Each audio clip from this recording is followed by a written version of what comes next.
Hey, and what's up guys? So in this video I'm going to show you how to send anyone message in TikTok. Now you need to open your TikTok app. So suppose I want to send someone message. Now what I will do is I will just click on his profile. Sorry there.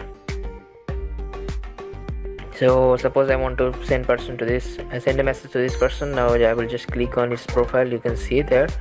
So now just click on it, and then you can see the top three horizontal line on the top right corner. Now just click on it. Now you can see there are lots of option here.